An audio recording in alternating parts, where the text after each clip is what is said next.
You know, I've realized something. If I keep making videos about my life stories, then soon I'll run out of life to talk about. Which is why sometimes I'll agree to do a thing just so I can make a video about it later. Perks of being a YouTuber. So my mom is friends with this junior high school teacher. Kudos to any junior high school teachers watching. It amazes me that anyone would be okay sitting in a room with 27th graders and not even getting paid that much to do it. My mom was talking to her like moms do, and I guess I came up in conversation. And my mom told her that I wanted to be a math teacher, but then I became a YouTuber instead. So my mom's friend, I'll just make up a fake name for her, I'll just call her Mom's friend. Mom's friend comes up to me and says, "Hey, would you be interested in helping tutor some 7th and 8th graders?"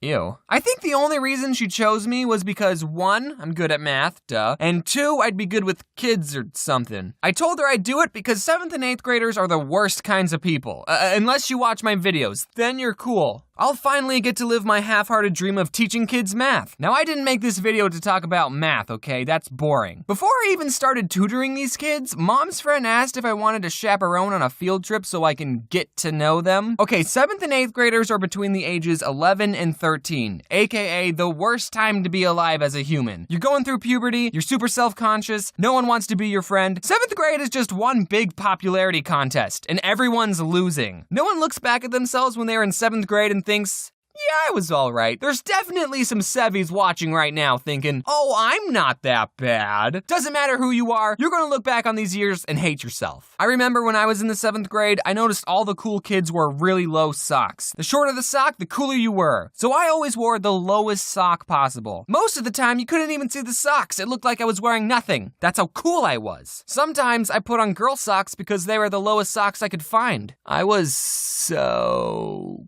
cool. Anyway, I was going to be chaperoning these kids on a field trip. They were going to the big college here in Arizona. Can I just say ASU? And this was supposed to get them excited to learn and pursue a higher education. Kinda awkward bringing me along, the successful college dropout. Hey kids, you should go to college. It's important. I don't count though, and I didn't know what to expect on this field trip. YouTube says my biggest demographic is 18 to 24-year-olds, but I don't think that's true, because it's usually kids leaving comments and emailing me asking to collab. Either they're the loud minority, or there's a bunch of kids lying about their age on YouTube. I walk into the classroom, and everyone's head turns. Is that the Odd Ones Out? Oh my goodness, it's the Odd Ones Out! Kids started forming lines, they were taking pictures, they were hugging me, and I'm just kidding, that didn't happen. No one cared. They were all still talking in their clicks. With all the kids I've talked to over the internet, that sounded wrong. With all the kids I've talked to, I was hoping that at least one kid had seen my stuff. But nope, so I just sat in silence and played on my phone. We get on the bus. I don't remember where I said this, but on school buses, all the cool kids sit in the back. Well, this time the opposite was true, because I sat in the front. We arrive at the college, I go to this group of kiddos and I say, "So what do you want to be when you grow up?" And at that moment, I realized I sounded exactly like one of those adults who try to talk to kids but have no idea what to say. I was planning on them saying astronaut or doctor, and then I was going to say, well, you could learn that in college. That's what I was going to say. So what do you want to be when you grow up? They said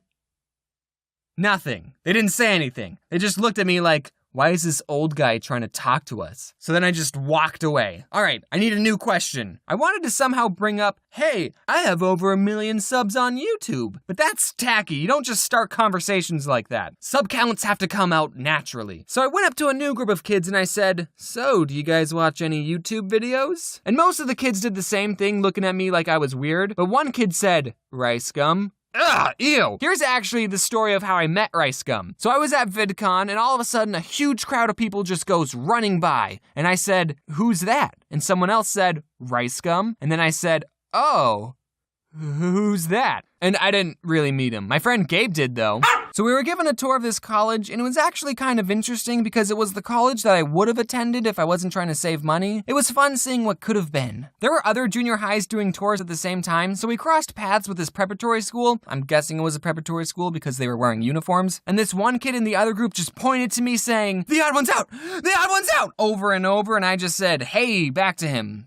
And that was it, we just kept walking. No pictures or high fives. Man, why couldn't have that kid been in my group? Preparatory kids are so much cooler. So we do the tour, and I was in the back not talking to anyone. We ate lunch, and there was actually a kid in my group who did know me. His name was Connor. I think he was too shy to talk to me at first. Thanks, Connor. Where were you when I asked your peers what they wanted to be when they grew up? But he was cool, we ate lunch together. The field trip was almost over, and I kept thinking, man, I did not connect with these kids, like, at all. Well, they are only 7th and 8th graders, so it's not like I need their approval. Hey kids, I have 1.8 million subs on YouTube! It was tacky to use my sub count to get validated by these children, but after I said that, everyone loved me. I think I made a good connection with them. And okay, all the kids I tutored that were failing math, 90% of the time, they weren't failing because they didn't understand the material, they were failing because they were missing assignments. So alright, I'm about to tutor everyone watching this video, and this goes for you college folks too. Kids, turn in your work. Even if it's late, it's better than a 0. All right, lesson's over. We're not gonna do an end card for this video because I wanted to show you guys something. Here are all the cards I made for the plushies. Good news if you live in the States because they will most likely arrive before Christmas. Sorry if you live somewhere else. Also, if you ordered a custom signature, you're just gonna get one of these boys. We want to get them out before Christmas, but then we're going to send the special ones later, so you'll get 2 cards if you ordered special instructions. Bobby, what do you have to say? Also, another important announcement is I'm going to be taking a Christmas break. I have been working non-stop on videos since VidCon, so I am in desperate need of a break. I'm still going to be posting comics and maybe some other non-animated video if I can, but this is the only animated video this month, so I guess Merry Christmas. Can I say Merry Christmas? Whatever holiday you celebrate, just wear your seatbelt. Look at that. This is my... I haven't hung it up or anything. It's just on the floor.